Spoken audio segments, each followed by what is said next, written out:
Hello guys, welcome to PIB Insights of January 11th, 2024. So guys, as you know, the schema of PIB Insights, first we discuss the topic of the day and then we discuss the questions, the answers of which are given in the last slide, and also the PIB links is given in the second last slide, where you can just find the articles and read about them and try to answer on your own. ठीक है, तो since हम जनवरी में बात पहुंच गए already, budget session से सिर्फ और सिर्फ एक महीना दूर है हम। तो इससे पहले विंटर सेशन हुआ था। विंटर सेशन में काफ़ी ज़्यादा न्यूज़ थी बिकॉज क्या होता है कि ईयर एंड में सारी मिनिस्ट्रीज अपनी रिपोर्ट निकालती हैं एंड उन रिपोर्ट्स के अंदर they give analysis of schemes, initiatives and programs. Apart from that they also sometimes launch new things, because what happens is when you get closer to the elections, you get confined by the election commission to launch new schemes. So it has been seen कि दिसंबर जो होता है before an election year, काफ़ी ज़्यादा नई चीज़ें launch की जाती हैं, वहाँ पे नए इनिशिएटिव्स लॉन्च किए जाते हैं। बट सिंस इलेक्शन से पहले का ही है दिसंबर 2023, तो काफ़ी सारी नई चीज़ें भी लॉन्च की गई थी। अब जनवरी में जैसे अभी पीआईबी के अंदर काफ़ी ज़्यादा न्यूज़ में रह रही हैं अभी भी, बट उतने कॉम्प्रहेंसिवली और इतनी ज़्यादा नहीं रह रही थी जितनी दिसंबर में थी। बट अब जैसे बजट सेशन आएगा तो बजट के रिगार्डिंग अगर कोई अनाउंसमेंट होती है, सिंस ये इंटरिम बजट होने वाला है, तो लिमिटेड अनाउंसमेंट्स होंगी, but those will be very important for us for our upcoming examinations like RBI grade B 2024। ठीक है, तो आज का टॉपिक ऑफ द डे है, सिंस सारी मिनिस्ट्रीज के ईयर एंड रिव्यू नहीं हुए थे, कुछ मिनिस्ट्री के रिव्यू अब जाके आ रहे हैं जनवरी में, काफ़ी के दिसंबर में आ चुके थे। तो मिनिस्ट्री ऑफ ट्राइबल अफेयर्स का जो है हमारा अपना अब लास्ट यानी कल 10 तारीख को आया था ईयर एंड रिव्यू। ठीक है, उसके अलावा मैंने 5 क्वेश्चन डाले हैं। एक डाला है मैंने एसबीआई का एक फाइनेंशियल प्रोडक्ट लॉन्च किया है, उसका नाम है स्वयं समथिंग। उसका मैंने पूछा है कि वो लोन देगा, वो कितने टर्म और कितने प्राइस तक का मैक्सिमम लोन प्राइस होगा वो। देन कोल प्राइस इंडेक्स न्यूज़ में था, एंड न्यूज़ में इसलिए था बिकॉज थोड़ा सा कम हो रहा है कोल प्राइस इंडेक्स, तो it is good sign for us. अगर कोल प्राइस इंडेक्स कम हो रहा है तो उसके रिगार्डिंग फिर उसका बेस ईयर क्या है, कौन से प्राइस इसमें इंक्लूड किए जाते हैं। ठीक है, इसका पैसा basically panchayat for schedule areas. ठीक है, क्या होता था कि पंचायती राज इंस्टीट्यूशन जब आए थे तो शेड्यूल एरियाज़ को वहाँ पे एक्सक्लूड किया गया था, बट उनमें पंचायत डालने के 1996 के अंदर पैसा एक्ट आया था। ठीक है, और पैसा एक्ट में ग्राम सभा को काफ़ी ज़्यादा पावर दी गई थी। See the point here is you can not govern two things similarly. अगर कोई एरिया जो नॉर्मल रूरल एरिया है और कोई एक फॉरेस्ट एरिया है, तो वहाँ पे जो फॉरेस्ट एरिया के रिसोर्सेज अलग हैं, वहाँ के रिक्वायरमेंट्स अलग हैं, वहाँ के लोगों की नीड्स अलग हैं। वहाँ पे लोगों की जो ग्राम सभा होती है उसकी पावर थोड़ी अलग टाइप की चाहिए as compare to the one जो एक हिंटरलैंड या फिर प्लेन लैंड के अंदर है। बिकॉज प्लेन लैंड में आप अपने अपने फार्म्स होते हैं, आप वहाँ पे खेती करते हो, वहाँ से आप प्रोड्यूस निकालते हो। बट फॉरेस्ट में आपको क्या है, फॉरेस्ट एक एज ए कम्युनिटी रिसोर्स होता है वो, तो उसके रिसोर्सेज को कैसे डिस्ट्रीब्यूट करना है among the people residing in the forest, किसका क्या राइट होगा, कौन सा अलाउड है कौन सा नहीं अलाउड है। ठीक है, वो सब हमारा उसके लिए फिर अलग पावर्स एंड फंक्शन चाहिए। तो इसलिए पैसा एक अलग एक्ट आया जिसके अंदर में ग्राम सभा को काफ़ी ज़्यादा पावर दी गई थी लैंड देने की, किसका लैंड किसको बिलोंग करता है फॉरेस्ट विलेज के अंदर एट्सेट्रा। ठीक है, फिर डब्ल्यूएचओ पे मैंने इसलिए क्वेश्चन डाला बिकॉज डब्ल्यूएचओ पे न्यूज़ में था, बिकॉज अभी डब्ल्यूएचओ ने ही ट्रेडिशनल मेडिसिन्स लाइक आयुर्वेदा, उन्ननी, सिद्धा, ठीक है ना, इन ट्रेडिशनल मेडिसिन्स के लिए रिगार्डिंग क्लासिफिकेशन की है। ठीक है, कौन कौन से डिजीज़ कवर करता है आयुर्वेदा, कौन कौन से डिजीज़ कवर करता है उन्ननी, कौन कौन से डिजीज़ कवर करता है सिद्धा, ये क्लासिफिकेशन दी गई है बाय डब्ल्यूएचओ। तो ये डब्ल्यूएचओ भी एक तरीके से इसको रिकग्निशन दे रहा है आयुर्वेदा को, उन्ननी को, सिद्धा को। तो काफ़ी इंपॉर्टेंट न्यूज़ है हमारे लिए। ठीक है, बिकॉज हमारा फोकस काफ़ी हद तक आयुर्वेदिक प्रोडक्ट्स पे रहा है, जैसे मैंने मिनिस्ट्री ऑफ आयुष फॉर्म करी एट्सेट्रा। उसके बाद बात करी मैंने इंडिया यूएस एपा की। बेसिकली क्या है, जो हमारे मिनिस्ट्री ऑफ कॉमर्स हैं, श्री पीयूष गोयल जी, उन्होंने एक स्टेटमेंट दी है कि हम इंडिया यूएई की ट्रेड को 100 बिलियन लेके जाना चाहते हैं, ठीक, $100 बिलियन, जो अभी तक आई थिंक हमारी चाइना एंड यूएसए के चाइना से तो हमारी अराउंड 110 समथिंग $बिलियन की ट्रेड है। तो हम चाहते हैं यूएई के साथ भी हम इतनी कर लें, स्पेशली इसलिए कर लें बिकॉज हमने लास्ट ईयर हमने सेपा साइन किया था, comprehensive economic partnership agreement with United Arab Emirates, ठीक है। तो मैंने उस सेपा के रिगार्डिंग ही क्वेश्चंस पूछे हैं, उस एग्रीमेंट के रिगार्डिंग क्वेश्चंस पूछे हैं कि उसके अंदर जो ओरिजिन्स, जो फॉर एग्जांपल अगर कोई दो कंट्री आपस में सेपा या कोई एग्रीमेंट साइन करती है तो वो ये कहती है कि देखो हम आपके प्रोडक्ट्स को ही टैरिफ नहीं लगाएंगे, बट अगर कोई और प्रोडक्ट आपकी कंट्री में आके हमारे पास आ रहा है तो हम उसको क्यों वो करें। तो रूल्स ऑफ ओरिजिन एक चीज़ होती है जिसके अंदर मिनिमम कंटेंट वैल्यू बताई जाती है कि अगर इतनी मिनिमम कंटेंट किसी प्रोडक्ट के अंदर इंडिया या किसी कंट्री में ना तो ही हम उसको टैरिफ लाइन में एक्सक्लूजन देंगे, ठीक है। तो उसके रिगार्डिंग मैंने मल्टीपल स्टेटमेंट क्वेश्चन पूछा इंडिया यूएई सेपा, तो ये आप देख लेना एक बार, ठीक है। और टॉपिक ऑफ द डे हमारा year end review of ministry of tribal and tribal welfare, ठीक है।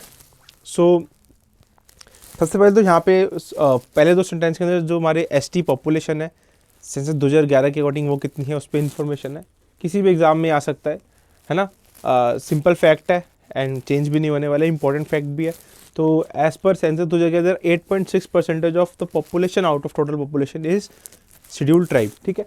तो ये आप ध्यान में रखो, और ये कितना बनता है रफली 10.45 CR, ठीक है, एज पर 2011 सेंसस,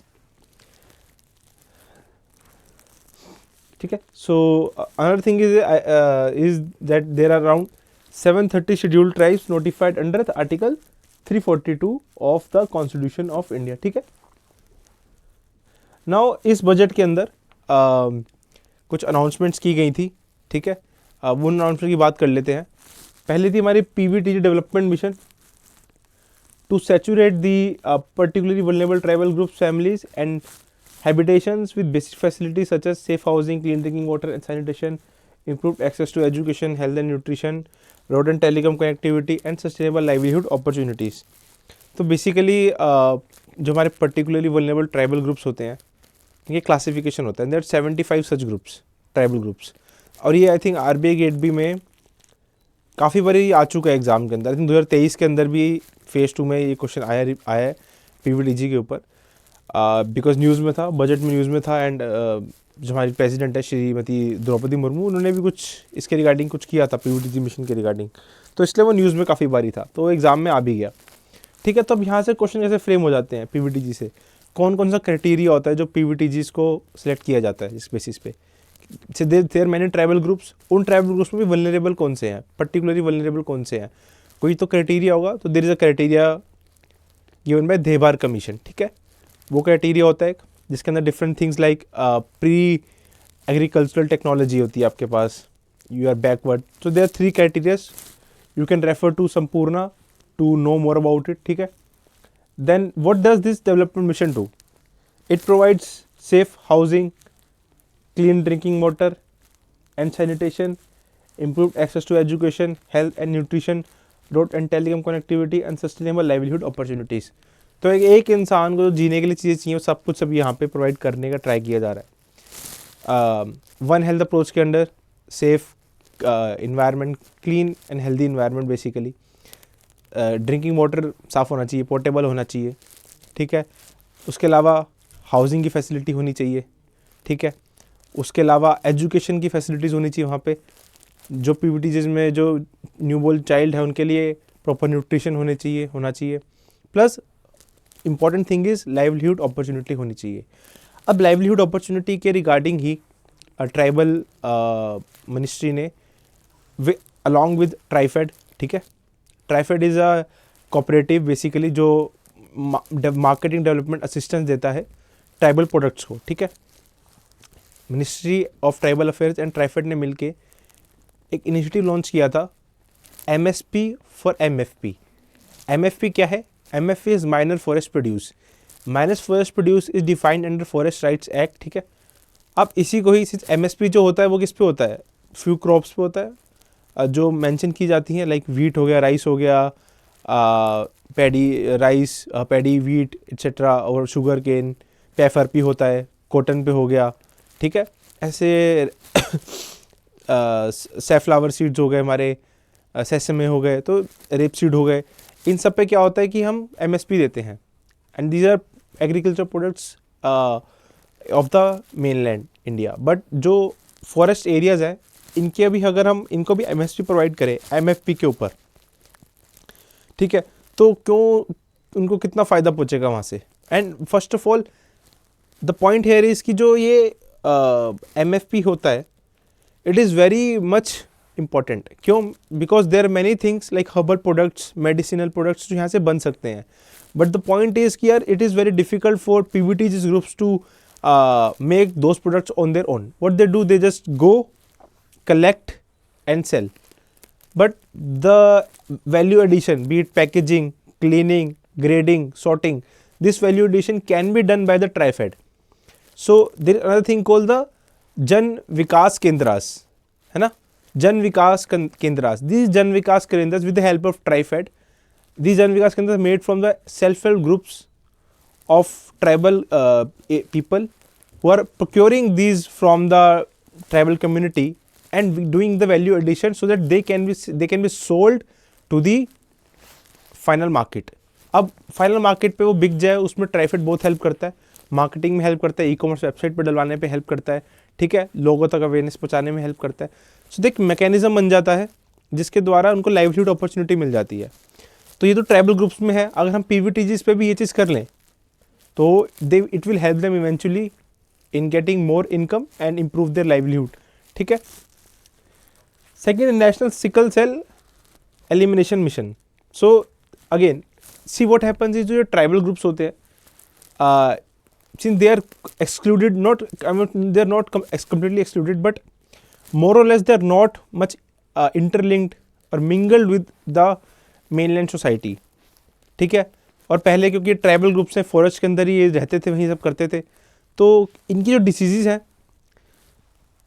और ये मैरिजेस भी वहीं करते थे आसपास, तो जेनेटिकल डिसीज़ बहुत ज़्यादा यहाँ पे बढ़ गई, ठीक है। तो उन जेनेटिकल डिसीज़ के अंदर एक डिसीज़ है लाइक सिकल सेल अनेमिया। ये बेसिकली क्या होता है कि your blood cell is disorganized in a way that it does not carry enough oxygen, like anemic condition होती है अभी, ठीक है ना। उसे एक वर्ड होता है सिकल सेल अनेमिया, ठीक है।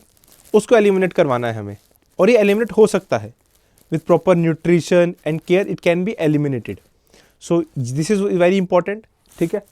अब यहाँ से क्वेश्चन क्या बन सकता है, कौन इसको इम्प्लीमेंट कर रहा है, क्या टारगेट है, कौन से ग्रुप्स कवर हो रहे हैं, एटसेट्रा, ठीक है। That you can refer from the Sampoorna, ठीक है। Now third thing is central recruitment of teachers for Eklavya model residential schools, ठीक है ना। सो गुरु शिष्य मॉडल, एकलव्य मॉडल में ही यू नो EMRS, इसके बारे में पढ़ना जरूरी है, यहाँ से भी क्वेश्चन आ सकता है। For ST students these are the schools, ठीक है। जैसे KVs होते हैं हमारे सेंट्रल गवर्नमेंट एम्प्लॉयज़ के लिए, वैसे ही EMRS है हमारे ST चिल्ड्रन के लिए, ठीक है। अब द इम्पॉर्टेंट थिंग है इसकी, यार देखो EMRS में क्या क्या कवर होता है, क्या ये फर्स्ट से लेकर 12th तक सारे बच्चों को कवर करते हैं, क्या सिर्फ STs ही यहाँ पे पार्ट ले सकते हैं, या और ये कौन कौन से एरियाज़ में बनाते हैं। ऐसा तो नहीं है कि ST पॉपुलेशन किसी एक विलेज में बहुत ज़्यादा है और हम स्कूल बना रहे हैं दिल्ली के अंदर EMRS का, इट डजंट मेक सेंस। तो कौन से एरियाज़ को पहचाना जाएगा जहाँ पे EMRS स्कूल बनेंगे, तो यहाँ पे भी क्वेश्चन बन सकता है, ठीक है। सो ये एक टारगेट था कि over 38,000 teachers and support staff shall be recruited in the next few years for the Eklavya model residential schools which will benefit around 3.5 lakh tribal students, ठीक है। तो ये सब क्या है, हमारे बजट के अनाउंसमेंट थे, ठीक है। वन मोर थिंग, एक फैक्ट है, आ सकता है किसी भी एग्जाम में कि जनजातीय गौरव दिवस कब मनाया जाता है, तो it is being celebrated on 15 नवंबर 2023, ठीक है। तो उसके अलावा एक नया मिशन लॉन्च किया गया है, प्रधानमंत्री जनमन, बेसिकली जनजातीय आदिवासी न्याय महाअभियान। सो बेसिकली वही है, ये जो पर्टिकुलरली वल्नरेबल ट्राइबल ग्रुप्स है उन्हीं की ही डेवलपमेंट के लिए ये मिशन बनाया गया, जनमन इसका नया नाम रख दिया गया PVTG का। तो इसके अंदर इसमें बताया गया कि सेंट्रल का कितना शेयर है, इतना है, टोटल शेयर इतना है, सेंट्रल का इतना है, स्टेट का इतना है, यू कैन सी, ठीक है। तो ये सेंट्रली स्पॉन्सर्ड स्कीम हो गई। To focus on 11 critical interventions through 9 line ministries, ठीक है। 11 क्रिटिकल इंटरवेंशंस का यू कैन रेफर टू संपूर्ण एंड रीड 9 लाइन मिनिस्ट्रीज। देखो क्या है कि अगर आप एजुकेशन में हेल्प कर रहे हो, लाइवलीहुड अपॉर्चुनिटीज में हेल्प कर रहे हो, सैनिटेशन में हेल्प कर रहे हो, तो यहाँ पे अलग अलग मिनिस्ट्रीज की हेल्प चाहिए, ठीक है ना। So different ministries are coming together focusing on 11 critical interventions, ठीक है। When it was launch on Janjatiya Gaurav दिवस, ठीक है। तो इसका फेज 1 जो हुआ है अराउंड 100 डिस्ट्रिक्ट्स में हुआ है। Now it is also I think कि आप इसको पैन इंडिया तो इंप्लीमेंट नहीं करोगे ना, जहाँ पे ट्राइबल ग्रुप्स हैं वहीं पहले करोगे। तो 100 डिस्ट्रिक्ट्स में हुआ है ये, ठीक है। 11 बेसिक एमिनिटीज़ की बात की गई, इसी की बात यहाँ पे की जा रही है to the PVTGs across India, ठीक है। सो क्या क्या चीज़ें मिल रही हैं, एक एग्जाम्पल है कि under the campaign camps are being set up as tribal habitations. Now one thing before explaining this, देखो हमारे पास ऑलरेडी स्ट्रक्चर है, हमारे पास जनधन देने अकाउंट देने का फैसिलिटीज़ है, हमारे जैम टेनिटी है, हमारे पास जल जीवन मिशन है, हमारे पास स्वच्छ भारत मिशन है, हमारे पास एमएसपी मैकेनिज्म है। तो हमारे पास मैकेनिज्म ऑलरेडी है, बट क्या करना है, इनको आपको इम्प्लीमेंट करवाना है टू द पीवीटीजी ग्रुप्स, ठीक है ना, ये पर्पस है। तो ये करवाने के लिए पहले अवेयर करवाना पड़ेगा, उन्हें कैंपेन करने पड़ेंगे। Once they become aware they will join hands with the government and it will reap benefits. So what are these? Under this campaign, caps are being set up at tribal habitations and basic amenities are being delivered to the tribal population through Aadhaar enrollment, PM Jan Dhan accounts, issue community certificates, Ayush Bharat enrollment, ठीक है। जब उनको इसमें enrol कर दोगे तो उनकी secondary and tertiary care की सो नीड जी कंप्लीट होगी, ठीक है। एफरे पट्टा distributions, this is basically your forest right act, ठीक है ना। पट्टा रिलेटेड टू लैंड डिस्ट्रीब्यूशन, ठीक है, लैंड डिस्ट्रीब्यूशन से रिलेटेड है ये। किसान क्रेडिट कार्ड दिलवाना, एनरोलमेंट दिलवाना ऑलरेडी। देखो अगेन केसीसी का हमारे पास मैकेनिज्म ऑलरेडी है, हमें क्या करवाना है, इसको रीच करवाना to the tribal groups. Wide scale sensitization and publicity is being done by the ministry through information education communication material, ठीक है। अब इसके अलावा there are many schemes like for the scholarship, इधर post matric, pre matric, overseas scholarship हो गई, हमारी higher education के लिए हो गई। तो ये सब कहाँ है, किसका पार्ट है, मिनिस्ट्री ट्राइबल अफेयर्स में ही। क्योंकि ईयर एंड रिव्यू में ये तो बताएंगे ना कि ट्राइबल मिनिस्ट्री ये तो बताएगी कि हम स्कॉलरशिप का जो अमाउंट दे रहे हैं ट्राइबल स्टूडेंट्स को, उन्होंने कितना हमने दे दिया है, ठीक है, कितना प्लान था हमारा, और कौन कौन से टाइप के हम दे रहे हैं। पोस्ट मैट्रिक दे रहे हैं, प्री मैट्रिक भी दे रहे हैं, ओवरसीज के लिए दे रहे हैं, हायर एजुकेशन के लिए दे रहे हैं, एंड सो ऑन, ठीक है।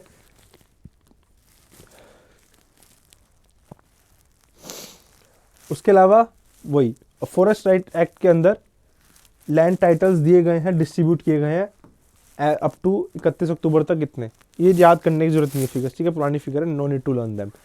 थर्ड चीज़ है NEST national education society of tribal students under union ministry of tribal affairs launch the phase 2 of the Amazon future engineer program in 54 Eklavya model residential schools spread across Andhra Pradesh, Gujarat, MP, Odisha, Rajasthan and Telangana, ठीक है। The second phase would include an advance block programming and artificial intelligence curriculum. So next under MTA launch phase 2 of Amazon future engineer program. तो exam में आ जाए कि Amazon future engineer program किससे related है, तो यू हैव टू से कि it is regarding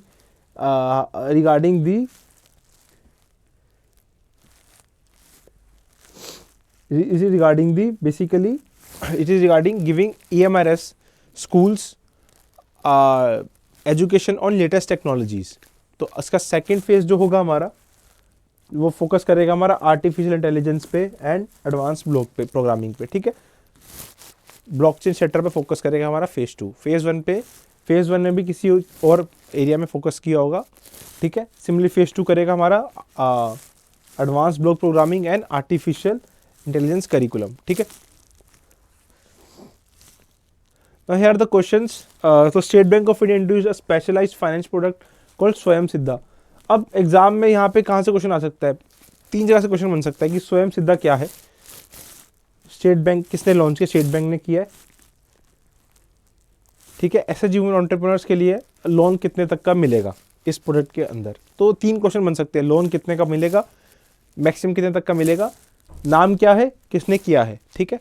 तो आपको इसका आंसर करना है। नेशनल कोल इंडेक्स थोड़ा सा ट्रिकी क्वेश्चन कह लो या फिर थोड़ा सा अनऑर्थोडॉक्स क्वेश्चन कह लो, ऐसे क्वेश्चन आरबीआई में अक्सर दिख जाते हैं। अब जब नेशनल कोल इंडेक्स पढ़ोगे ना तो यहाँ पे you will find the difference between coking coal, non coking coal, आपको ये पता करवाना है। इसके अलावा आपको कॉल पॉलिसी पढ़नी है, नेशनल कॉल पॉलिसी। इसमें देखना आपको कि हमें कॉल का कितना इंपोर्ट का टारगेट है, कोल का कितने प्रोडक्शन का टारगेट है हमारा, ये नंबर से आपको ध्यान में रखने हैं। फिर आपको देखना है इंडिया में मैक्सिमम कोल कौन सी स्टेट से बन रहा है और कौन सी स्टेट में मैक्सिमम कंज्यूम हो रहा है। ऐसे फैक्ट्स आपको पढ़ने पड़ेंगे, बिकॉज आरबीआई में देखा गया कि चीज़ें ऐसे पूछी गई हैं। I think in which year I don't remember, RBI में क्वेश्चन आया था कि क्रूड इंडिया में पेट्रोलियम रिजर्व्स कहाँ कहाँ पे हैं। आई थिंक 2022 के फेज़ 1 में आया था, I don't remember the exact year.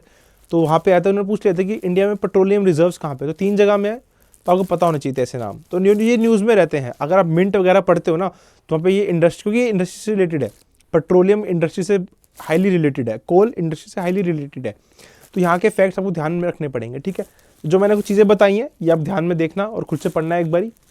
Otherwise आपको ये चीज़ें हम इधर MCQs के थ्रू या फिर संपूर्ण के थ्रू कवर करवा देते हैं, ठीक है। थोड़ा ट्रिकी क्वेश्चन है, नहीं भी हुआ तो डू नॉट वरी, बहुत ट्रिकी है ना। पैसा के ऊपर panchayat extension to schedule areas, तो इस पर क्वेश्चन है, फैक्चुअल क्वेश्चन है मोस्टली। आई थिंक थोड़ा यूपीएससी ओरिएंटेड है, बट स्टिल आपको पता होना चाहिए पैसा। आपको जो शेड्यूल कौन से शेड्यूल के अंदर है हमारा ये पता होना चाहिए, कौन कितनी स्टेट्स कवर्ड है ये पता होना चाहिए, ठीक है। WHO पता होना चाहिए, ठीक है, because RBI loves to ask questions on international organisations. It has been asking in phase 2 regularly, even in phase 1 also. So WHO में भी क्वेश्चन अगर आ सकता है तो एडोलेज पता होना चाहिए आपको बेसिकली। और न्यूज़ में तो you should read at least once about it and makes short notes. तो ये भी इजी क्वेश्चन है, इसमें आपको ध्यान रखना, इसमें आपको इनकरेक्ट बताने हैं, ठीक है। ये इंडिया यूएई सेपा पे है, इस पे ये न्यूज़ में क्या होता है, ऑलरेडी टोल्ड कि minister of commerce Shri Piyush Goyal has told कि we want to increase the trade, bilateral trade between India UAE to $100 billion, ठीक है। So you can try to attempt this question again. थोड़ा सा ट्रिकी क्वेश्चन है ये भी, but आप इसको सॉल्व कर सकते हो यूजिंग कॉमन सेंस, आप इसको सॉल्व कर सकते हो, ठीक है। So guys, here are the PIB links. Just go through them once, read the articles के न्यूज़ में क्यों थे, and try to answer the questions I have given before this, ठीक है। इसके बाद इसके अगले पेज पे ही इसके क्या है आंसर्स हैं, तो PDF डाउनलोड करना, खुद से ट्राई करना और बाद में इसके आंसर्स देख लेना, लास्ट पेज में है, ठीक है। So thank you guys and keep studying.